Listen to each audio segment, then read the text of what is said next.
is Sharri. Good evening, welcome to the show. I'm Sharri Maxon. Hostages released from Hamas captivity speak of the horrific conditions they were held in, with children traumatised and still living in fear. It's a very different story to the one fed to us by the anti-Israel media. Former Israeli ambassador to Australia, Mark Soffer, will join me a bit later.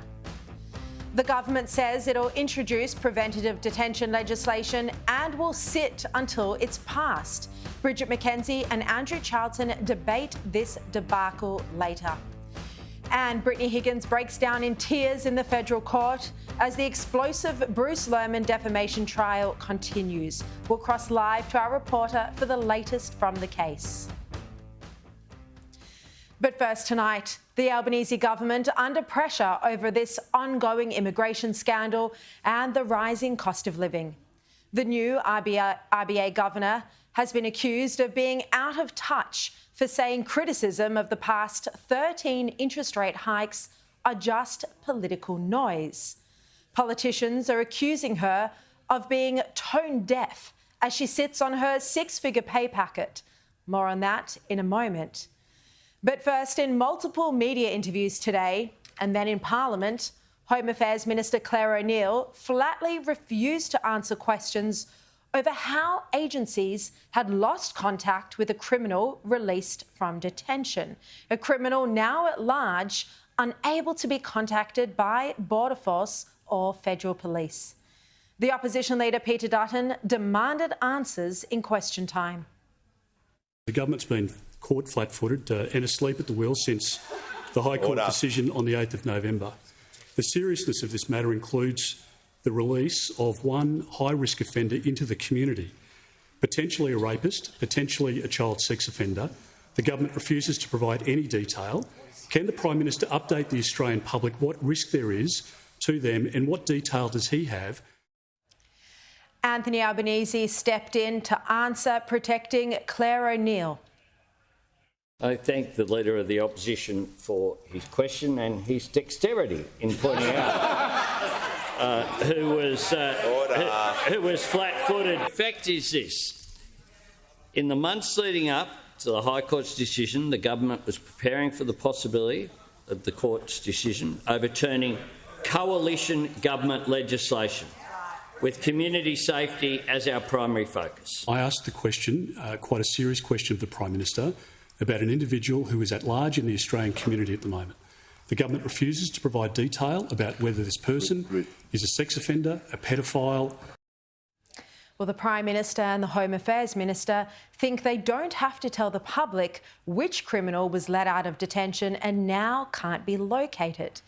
Was it a rapist, a child sex offender, a murderer? Australians clearly have a right to know. It's also firmly in the public interest for the government to explain how a criminal can simply choose not to wear an ankle monitor. The government may not have even told Australians that a criminal was on the loose, was missing. It was the Australian Border Force Commissioner, Michael Outram, who made this public on Monday. Both the Australian Federal Police and Border Force say they've unsuccessfully tried to reach this criminal. This is a debacle. It's a shambles. And then there was the media spectacle of John Ibrahim's brother, Sam Ibrahim, touching down in Sydney late last night after he was released from detention in WA. Just 3 years ago, he was arrested by Strikeforce Raptor and put in immigration detention. There was the intention by the government of deporting him to Lebanon, and this after he finished a 9-year sentence for gun dealing. But now Sam Ibrahim is one of the 141 criminals free in our society, and he wants to sue the federal government for keeping him locked up. Now, there are also reports that one of the criminals on the loose, without any tracking device, is a man who murdered a pregnant woman.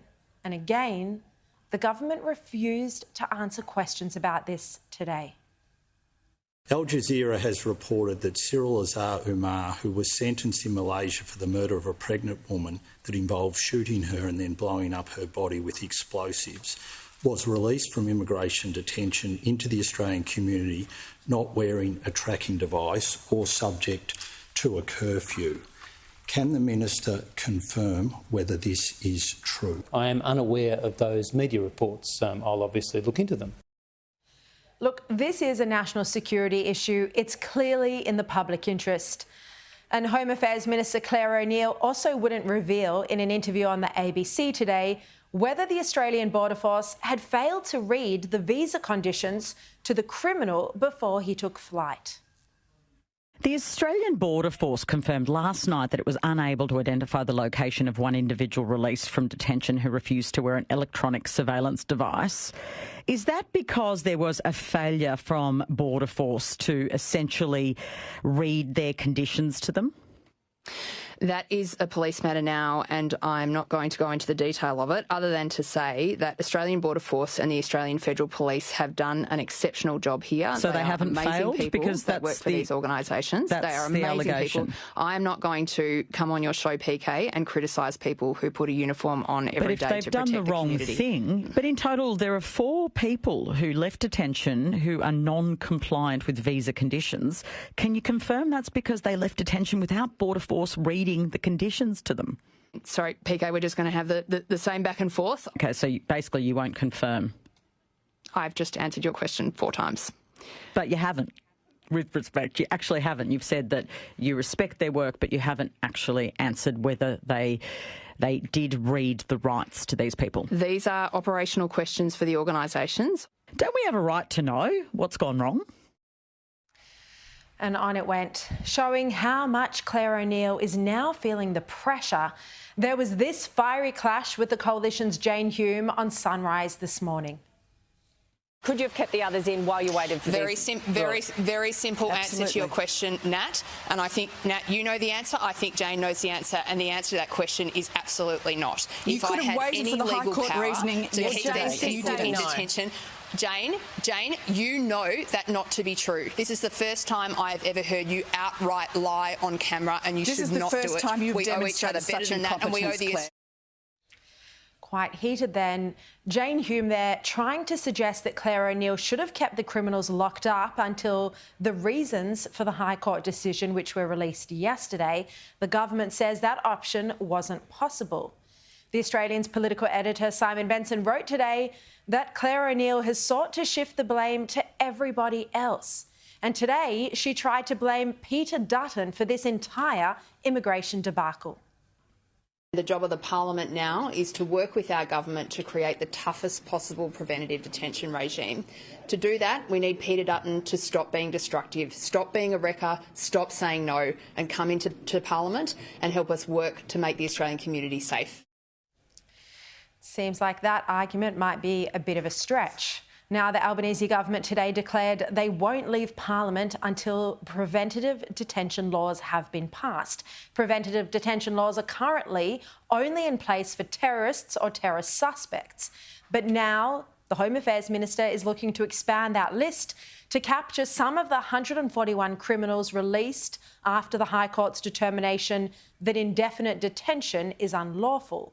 Apart from child sex offenders, Clare O'Neil won't say which other crimes preventative detention laws could apply to. She says that'll all be worked out over the coming days. Now, this issue got even more heated during question time, with Susan Ley accusing the government of jeopardising public safety and Clare O'Neil then attacking the opposition for targeting her personally. The Minister failed to prepare for an expected High Court loss and then falsely claimed she was advised she would win. She claimed urgent laws weren't necessary until we wrote them for her. She claimed the Coalition's preventative detention proposal was utterly impossible, but now says Parliament won't rise without legislating it. She can't explain how one of the criminals she released has disappeared. Minister, why is your job safe when the Australian public is not? I see that the opposition's had a little bit of a meeting this morning and they've decided that they're going to spend today making a political attack on me. Look, this scandal is the federal government's worst nightmare, but it failed to prepare for a High Court decision that clearly could see the release of hundreds of criminals onto Australian streets. And then it emerged this week that the Albanese government had been trying to resettle the child sex offender who took the case to the High Court in another country. But then the High Court, which, as I mentioned, released its decision yesterday, or the reasoning behind its decision yesterday, the High Court made this point. It said in its judgment, and I quote, "No country in the world has an established practice of offering resettlement to persons in Australia who have been convicted of sexual offences against children. The department had never successfully removed from Australia any person convicted of a sexual offence against a child to another country other than a country which recognised the person as a citizen." So it's absurd that given there was no precedent for this, the government thought that this might be a successful strategy. Now, the government was also under pressure today over the cost of living crisis. Its newly appointed RBA Governor, Michelle Bullock, has claimed that the 13 interest rate rises aren't so bad, that Australians aren't doing it so tough. These unbelievable comments made just yesterday at a speech in Hong Kong are highly disrespectful and show just how out of touch the RBA is from what families are going through. Here's what Michelle Bullock had to say. She said that household finances are holding up despite the political noise around 13 rate rises, and she warned it's very uncertain inflation will return to target in the next 2 years.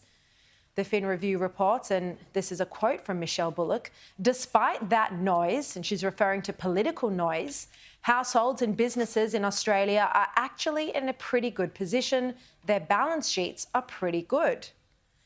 Well, this will come as a surprise to any business and any family. Let's be clear, these are the most aggressive rate hikes since the 1980s. We're in a devastating cost of living crisis. The Prime Minister himself, when he was in opposition, called this a cost of living crisis when we'd only had one interest rate rise. 13 rate hikes later, this has all added an extra $1,200 a month for the average $500,000 home loan. And if your home loan is $1 million, your mortgage repayments will now be $2,400 a month more expensive. And of course, this coincides with petrol prices at record highs, power bills skyrocketing, grocery bills, making the weekly shop a very difficult task. 2 MPs told The Australian today that the comments from Michelle Bullock are out of touch with Australians struggling under the soaring cost of living. One MP said that she was completely tone deaf and urged her to get out of the boardroom and into the suburbs. Another politician went on the attack saying, and I quote, "Young people with mortgages are really hurting and the pain that they're going through is not being shared by people like Bullock who are on big money. Bullock is not feeling the pain of the decisions that she's inflicting on others." The MP said continued rate rises are not an abstract intellectual exercise for shop assistants and childcare workers. They're real, and the inflation fight needs to be broader than just mortgage holders. And then there was this from the Assistant Treasurer and Financial Services Minister, Stephen Jones. I'll let the Reserve Bank Governor explain her own words. We'll bring those comments to you a bit later in the show. Now, those comments, especially the off-the-record ones from the politicians, might be harsh. But for Michelle Bullock to stand up in one of her first speeches or one of her earliest speeches as governor and say that criticism of the 13 rate hikes are just political noise shows that she really doesn't understand how hard life is for hundreds of thousands of Australian families and businesses. There have been reports in the media that children are going to school hungry. They're even resorting to stealing food. Families are struggling to feed and clothe their children. Some won't have any Christmas presents this year. And business owners that I speak to and that are quoted in the media, both big business and small business, say the climate is extremely tough. This is reminiscent of Marie Antoinette to dismiss those struggling with the basic cost of daily life as political noise. And Michelle Bullock should apologise to Australians for failing to understand what they're going through. All right, let's bring in Herald Sun columnist and Sky News host Steve Price. Let's have a look at this and the rest of the day's big stories. What did you think of these remarks from Michelle Bullock yesterday? Well, I think it's typical of people at the top. They don't understand what's going on in the real world in Australia. I mean, Sharri, she should not be in Hong Kong saying things like that, because clearly the people of Australia are really struggling. I mean, you quoted the figures there on what the increase after 13 rate rises would be in a $800,000 or $1 million mortgage, and plenty of people have that size mortgage. That's after-tax money, we've got to remember. And people, it's not just people with mortgages, it's small businesses as well. So the head of the Reserve needs to be much more careful about the language that she uses, because people really are hurting. And I think that anonymous politician you quoted who said she needs to get out of the boardroom and out into the suburbs is absolutely spot on. And I was just thinking the other day, I was catching a train in Melbourne, how many of our senior politicians, senior bureaucrats, people like Bullock, actually catch a train or get on a bus or walk through some of the outer suburbs of our country? They don't. They drive around in chauffeur-driven cars, and they're completely out of touch. Look, another story today, this by Jenna Clark in The Australian. The Guardian Australia's editor-in-chief, Lenore Taylor, has raised concerns about the signing of this anti-Israel letter by 24 of the publication's journalists and other staff. This has really firmly put in the spotlight whether the reporting in The Guardian is impartial or not. I would argue it's not. The letter, of course, was part of this media union campaign demands for the media to treat information from the Israel government with as much scepticism as the terror group Hamas. I mean, look, with more than 20 reporters, editors, cartoonists and contributors to The Guardian signing this letter, it does explain some of the anti-Israel bias that we see in The Guardian. Well, it should be a warning to anybody that if you consume what The Guardian produces, then you're getting one side of the story. To compare Hamas with the democratically elected government of Israel is disgraceful. Hamas is a terrorist organisation. It's no better than ISIS before it or Al-Qaeda.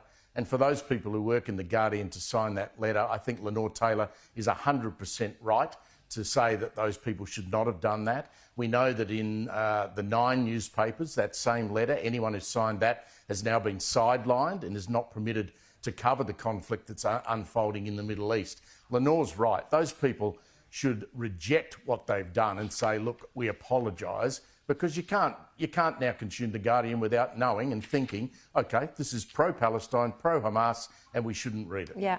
Look, I think the fact that The Guardian and the ABC have just slightly said, oh, you know, you should think before you sign because people might question the impartiality of your reporting. I mean, to me, that's a very weak response. The fact that Bevan Shields, the editor of the Sydney Morning Herald, said to staff, if you've signed this letter, well, you can't report on the conflict because you're not going to come to it with an objective position. I think that's a much stronger response, and the Herald should be praised for that.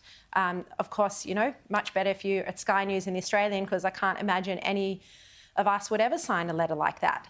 Now, Steve, in your state, in Victoria, we're hearing that there's now a new tax because the government, under the new Premier Jacinta Allen, has done a deal with the Greens. Tell us about this. Well, they're broke, so they've got to do all the sort of deals they can. This is a tax on properties that are not fully occupied by people over a 2-year or 3-year period. It's a little complicated, but this law existed for some parts of inner Melbourne. So if you had a vacant house, the government could tax you into making sure you either knock it over, rebuild it, rent it out, or get someone in there. But they've now decided to broaden it to the whole state. And so what that means is you've got a whole bunch of, you know, holiday houses where people might not go for 12 months. They're going to now attract this tax. But the ridiculous part about this, Sharri, is, and it's 1%, by the way, of the value of the land that the house sits on, and this will come into effect next year. And it means that if the property's unoccupied for, you know, 2 or 3 years, then you're going to cop that tax. I suspect the reason they've done it is they're going to try and stop people land banking, so buying a big property and not living in it. But it's going to catch anybody who owns a holiday house. And the ridiculous part is that it's not going to mean that those holiday houses are going to be able to be accessed for rent by people. because the jobs are not in these little holiday communities where these houses exist. It's just another grab for cash. The Victorian government's broken, they need money. Another typical response, they can't curb spending, they've got to raise taxes. Steve Price, thank you so much for joining me. Now, we've got some breaking news just coming through. Agencies have located the uncontactable immigration detainee who was considered lost. He hadn't been able to be contacted. He's now understood to be complying with visa conditions. We're going to bring you more on this breaking news after the break. Also coming up, child hostages are still speaking in whispers. So children released from Hamas are still speaking in whispers. So traumatised are they after being threatened with rifles. Former ambassador to Australia, Mark Soffer, will join me next. Plus, Brittany Higgins breaks down in tears as she takes the stand in the explosive Bruce Lehrmann defamation trial. Our reporter was in federal court today and we'll have the latest. Welcome back. Well, we're now starting to hear just how horrific the conditions were for the Israeli hostages who were held captive by Hamas. One little girl who's now been released is 9-year-old Emily Hand. Her father, Thomas, told CNN that since she's returned to him, she's more hollowed out, more timid, and has been afraid to speak louder than a whisper. Shocking, disturbing part of the meeting was she was just whispering. Couldn't hear her. I thought she was in the tunnels, but she wasn't in the tunnels. They were actually fleeing from house to house. She doesn't like it to be referred to as Gaza. She says the kufsa, the box. So you have to say, like, how long were you in the box? The kufsa. She said a year.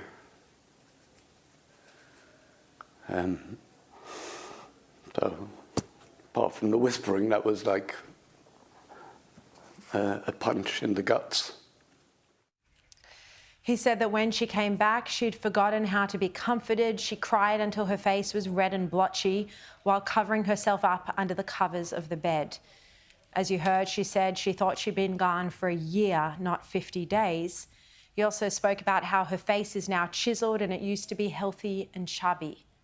Another released hostage, 12-year-old Eitan Yahalomi, was forced to watch the October 7 murder and massacre videos on repeat while he was held captive.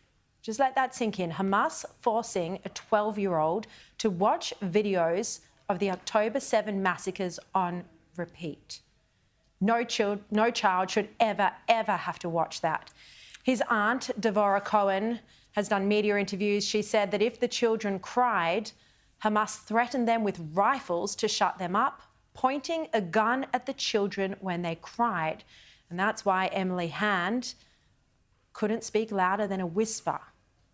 And when Eitan arrived in Gaza, just a 12-year-old, so when he was first kidnapped and taken to Gaza, he said that all the residents beat him. They all came out and beat him. Just a child. And yet the anti-Israel media has insisted that Hamas was apparently treating the hostages well. What a joke. Joining me now is former Israeli ambassador to Australia, Mark Soffer. Mark, thank you very much for joining me once again. What are we starting to learn about these conditions, the environment that the hostages were held in, and how much does it upset you? Well, of course, you know, the upset is huge, not just for me, but for the entire country. It's a sort of a blow of the type that we never thought we'd have to imagine. And some of the stories you've already mentioned, Sharri, but there are others. Many of the children and certainly the elderly women have come out lice-ridden, lice all over them, and very dangerous and difficult skin conditions and diseases as a result of being held in filthy conditions under tunnels for over 50 days.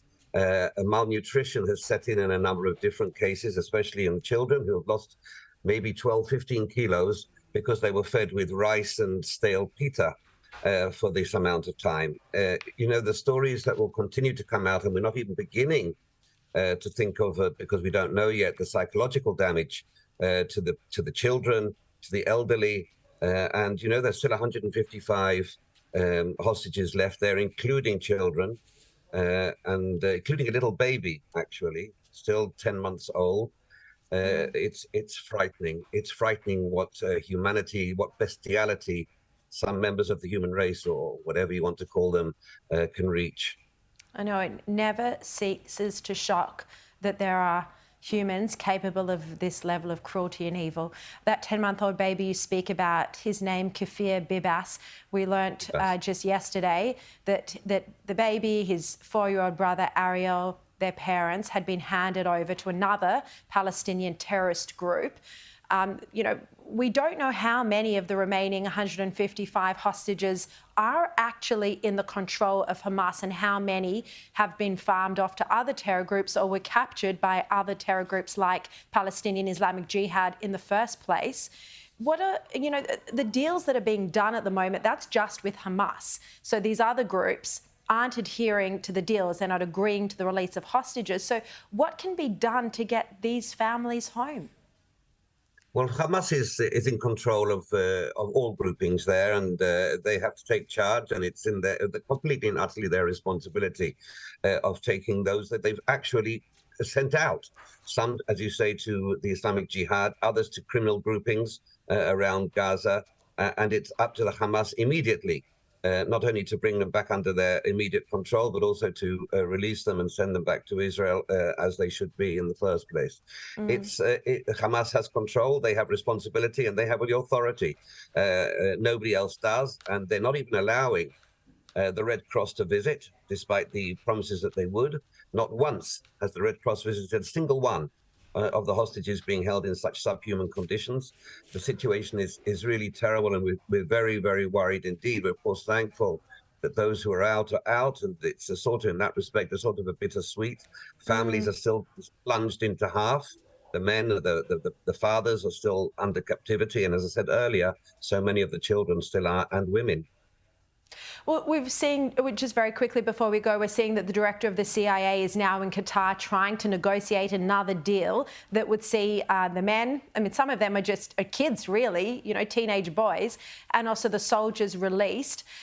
Are you confident that any agreement will be reached that would be able to bring the Israeli soldiers and the males home?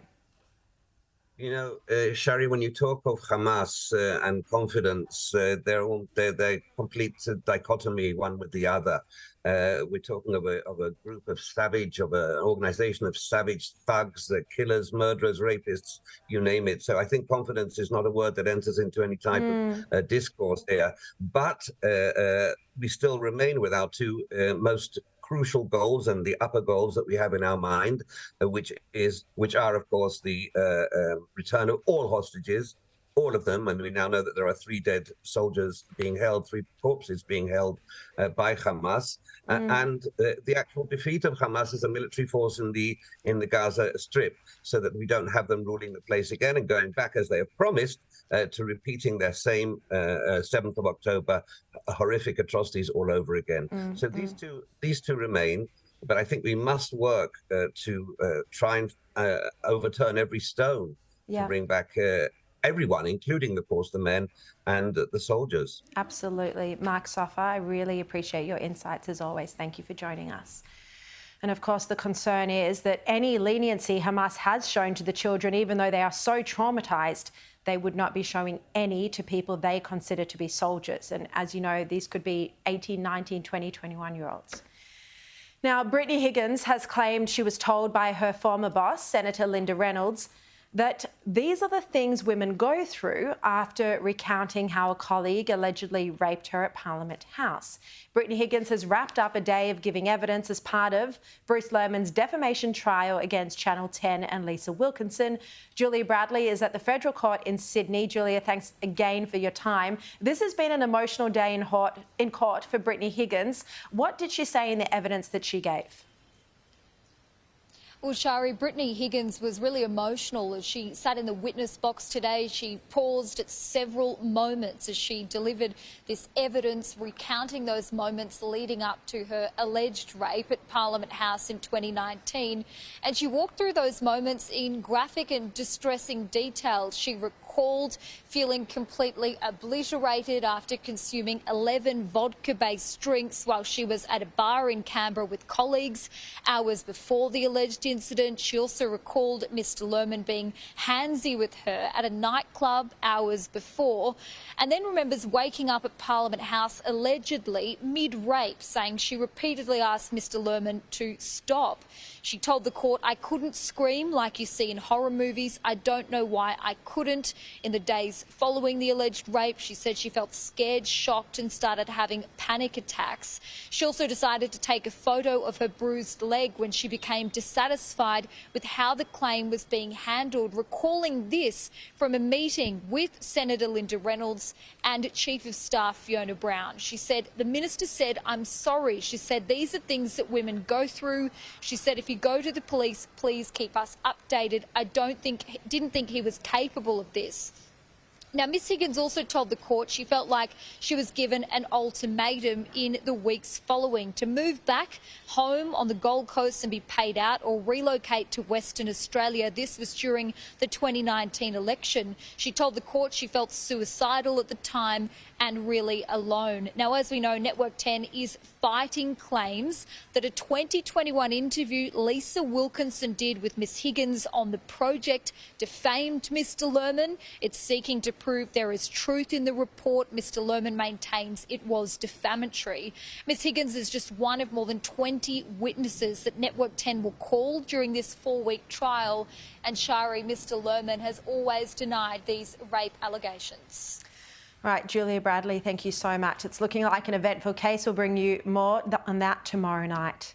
Now, coming up, the missing immigration detainee who fled police detection has now been found. We're going to bring you more details with Bridget McKenzie and Andrew Charlton after this.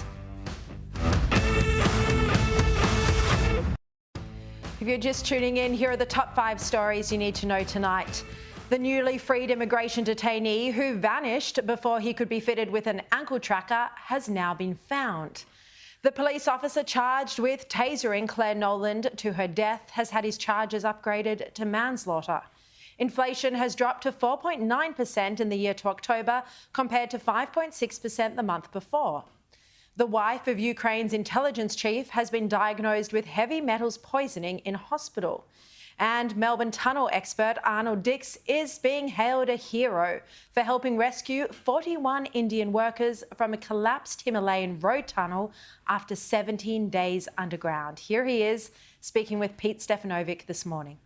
I don't think there's any words to describe how we're feeling. This is like a real live miracle thing happening up here. We've somehow or other managed to squirrel our way through millions of tonnes of avalanche and rescue some men who've been trapped for a few weeks.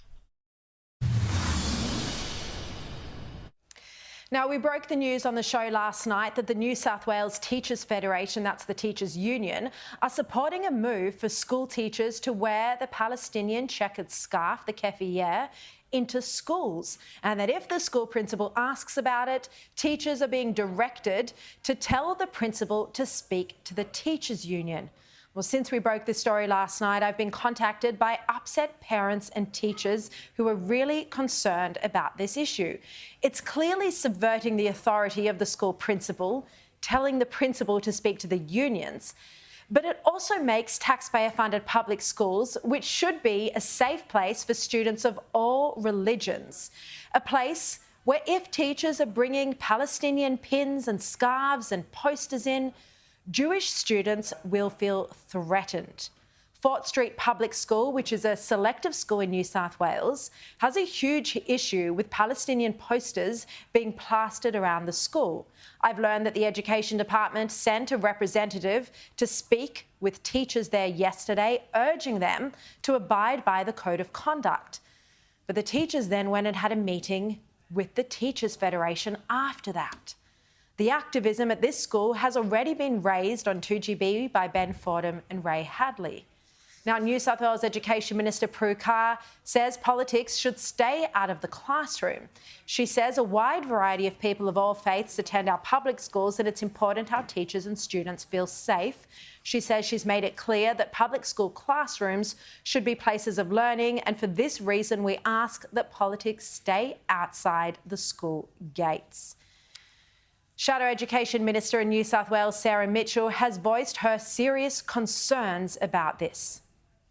I've been speaking to a number of faith leaders over the last couple of days, and particularly some from the Jewish community, and they're really concerned about the increased rate of bullying for Jewish students, that anti-Semitic behaviour, which unfortunately we're seeing in other parts of our community at the moment. Our schools should be inclusive, they should be respectful of diversity. That's Sarah Mitchell speaking there about this to Ben Fordham this morning, revealing, as you just heard, that there's already been bullying of Jewish students. Now, on the show, every night, I'm going to mention a business that's been targeted by pro-Palestinian activists. Last night, I urged you all to buy ice cream or gelato from Anita ice cream chain after activists, as you can see in that picture, vandalised their store. We showed you the video from that horrible protest last night. Good excuse to have ice cream. Well, tonight, please buy a Bella hummus, which activists are slapping with genocide and BDS stickers. Some of these stickers have been put on the hummus in Coles. Coles need to take the responsibility to remove those stickers. So please support a Bella hummus. If you see any other business that's been targeted by this anti-Semitism, let me know, send it to me, and we'll mention it on air, because we've got to put a stop to this targeting of Jewish businesses, this anti-Semitism. It's not on. All right, let's bring in now our political panel, National Senate Leader Bridget McKenzie and Labor MP Andrew Charlton. Welcome to you both. Andrew, what's your reaction to the news that teachers are being urged by the union to ignore their own code of conduct, which says keep politics outside of the classroom? They're being urged to ignore principles and instead bring activism into the classroom. Well, good to be with you, Sharri. Look, schools are places where students should be going to learn and going to feel safe. And it shocks me that we are bringing politics into the classroom in ways that might mean there are some children in Australian schools that feel like their teacher is in some way taking a stand against them. My heart goes out to any student who would find themselves in that situation. And the wonderful teachers in Australia have an enormous responsibility to make sure that all students in our schools feel safe. Now, in terms of the stories you described of shocking anti-Semitism towards businesses and products, that is completely unacceptable in Australia, and we all have a responsibility to stamp it out immediately. And I applaud your support for those businesses that have unfortunately been affected by anti-Semitism in Australia in recent weeks. Thank you, Andrew, and I really appreciate your strong comments there. Bridget, my concern is that Jewish students and teachers in public schools will be bullied and will feel unsafe if teachers defy their own code of conduct, defy their own principles, and insist on bringing this activism into schools. I couldn't agree more, Sharri. I think it's absolutely unconscionable that a teacher who is in a public school where all faiths, all races, all Australian children should be welcome and inclusively taught and to not be shamed or subjected to bullying or harassment. And when the very leader in that classroom, the teacher, is displaying that type of behaviour, it really makes it difficult for not only, horrible for the children that are being subjected to it, but encourages a whole new generation of young Australians that somehow it's okay to pick on Jewish Australians. And I think it sets the very worst example. I'm very concerned as a former teacher because to me it says the state government isn't in control here. I mean, when was the last time the union was calling the shots in a classroom? It should be the teachers, the principal, the parents, and ultimately the state government to make sure that the public school system is safe for all young Australians. I agree. It does feel like that. And it's not a freedom of speech issue, because protest to your heart's content for Palestinians on the weekend or outside of school hours. Don't bring it into the classroom. Now, let's turn to this immigration scandal. We've had the breaking news just now that the detainee, the criminal who had been uncontactable for 3 days, has now been found. He's now complying with authorities and visa restrictions. Border Force and AFP hadn't been able to locate him for several days. Andrew, now the government is looking at passing preventative detention laws. This whole issue became very heated in question time today. But doesn't the government need to give the public more information about which criminals are still refusing to wear the ankle bracelets? Well, Sharri, community safety has been the first priority of the government in responding to this High Court decision. The government put on very strict visa requirements onto those detainees after the High Court's decision. And now we are acting to put in place preventative detention measures that will keep these people behind bars in response to the High Court's rulings, which have only been handed down in the last 24 hours. Minister Claire O'Neill, who is the toughest Home Affairs Minister this country has ever had, has said that she will put together laws that are the toughest possible laws that are constitutional. And let's remember, these laws that were ruled by the High Court to be unconstitutional were the laws operated by the former Liberal government. And let's also remember that it was Peter Dutton himself, as Home Affairs Minister, who personally intervened in the case of the individual about whom this High Court ruling was made. And that personal intervention led to the situation where he was able to appeal to the High Court and put us in the mess we are currently in. So it is the failure of Peter Dutton and the Liberals regime that they operated, which the High Court has now ruled unconstitutional, which has landed us in the mess that the Labor government now has to clean up. All right, Bridget, do you want to respond to that? Absolutely. I mean, no one believes you, firstly, Andrew, because we all remember the last Labor government where we had 50,000 boat arrivals in that short tenure, 1,200 people dead at sea. You've dismantled temporary protection visas in the first 18 months you've been in charge. You've lost highly dangerous criminals.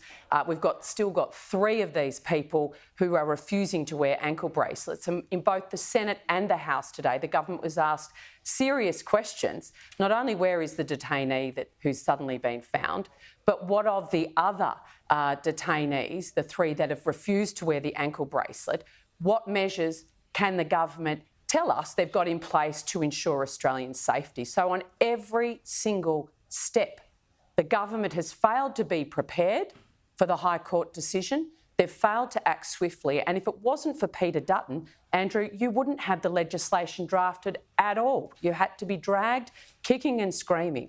And to call Claire O'Neill the toughest Home Affairs Minister this country's ever seen beggars belief, because the incompetence of her and Minister Giles has been on display for everyone to see in the past week and a half. Actually, they've been solving a problem left behind by the previous government. Andrew. That's what they're doing. This was a regime operated by the previous government, which the High Court ruled was unconstitutional. And you got advice months ago that this is where the High Court was going to end up landing.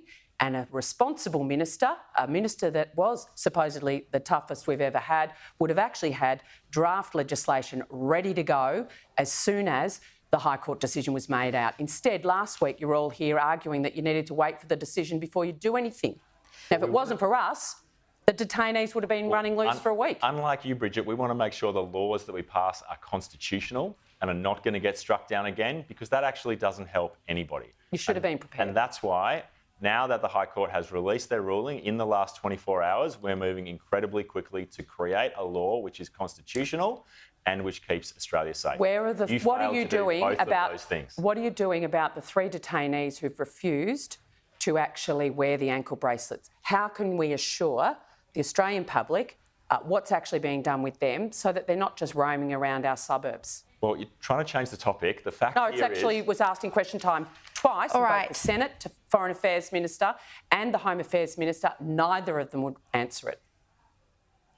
This from the government that invented silence on these issues, that invented Operation Sovereign Borders, and we're not going to comment on operational on-water matters, and cancelled all the press releases and took all the information away.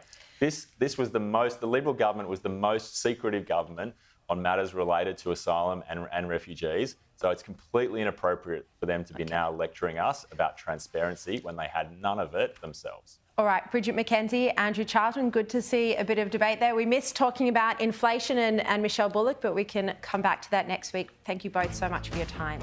Now, after the break, we are going to hear from Leith Van Onselen. He's going to talk about why the RBA is being slammed as out of touch for suggesting that families are coping with the current cost of living crisis. Stay tuned.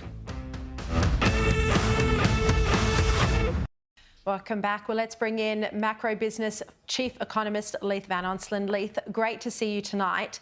Look, the former RBA Governor Philip Lowe spoke at this conference in Hong Kong yesterday, and he said he was concerned that central banks haven't raised rates high enough. Kind of an odd comment, seeing as he was just literally the RBA Governor. But do you agree with him? Look, I honestly think Australia's probably done enough on interest rates. The fact of the matter is we actually had inflation data come out today, and what it actually shows is that inflation's now falling because we've got this global goods deflation across the world. So that's all the stuff you bring in by boat from overseas. That's falling worldwide. And what that's actually showing is that inflation's now coming down. And I think we've probably, we're probably past the high point in Australia, and I think the RBA has probably done enough. And it's probably the same situation globally because we've got, falling goods inflation all around the world. So I think on that front, he's probably wrong, and that we might have actually seen the peak. That would be good news, although he did say that there were concerns that we might not reach that target range of 2 to 3% by 2025. I mean, if we don't reach it by 2025, that would be more than 4 years with above target level inflation. Just shows how difficult life is for Australians. I also want to ask you about the new governor, the new RBA Governor Michelle Bullock's comments that she said there's political noise around the 13 rate hikes and that families are actually holding up okay. I mean, that doesn't seem to be the reality from what we're hearing from hundreds of thousands of Australians and businesses as well. Yeah, look, the problem is the RBA Governor is looking at households as a whole. And what we're seeing is that individual households are cutting back expenditure on average. And we saw that in this week's retail sales data, whereby retail sales only grew by 1.2% in the year to October. Now, that's way below the level of inflation, and that's actually below population growth. And what that tells you is that we're actually cutting back on spending. The problem with it is we've obviously got the federal government fire hosing in record numbers of people. So they brought in 500,000 net migrants last financial year. And what that's doing is while individual households are cutting back, the number of households is increasing at a fast rate. And what that's doing is it's basically holding up overall household spending. So individually, we're doing it tough. And there's another aspect to that, Sharri. The bulk of the spending that is being done is actually being done by older Australians who don't have mortgages and aren't renting. So we've had some data come out from CBA last week, which actually showed that older Australians are spending way above the inflation rate, whereas younger Australians under 40 are actually cutting back their expenditure because they're getting smashed by these mortgage rates and rents. The problem with that is the RBA's only got one tool, which is interest rates. So when they raise interest rates, it hurts younger Australians primarily with mortgages. So they're effectively trying to tame inflation by smashing. I think we've lost Leith Van Onselen there, but the issue with this is that, as he mentions, the high immigration levels have been to a certain extent masking the pain that everyone's feeling, because we already know that we've been in a per capita recession. We're out of time today. Thank you so much for watching. Again, please support those Israeli Jewish-owned businesses that have been targeted by those Palestinian activists, the Obel Hummus and Anita Ice Cream. I'll see you at 5 o'clock tomorrow. And here's Peter Credlin.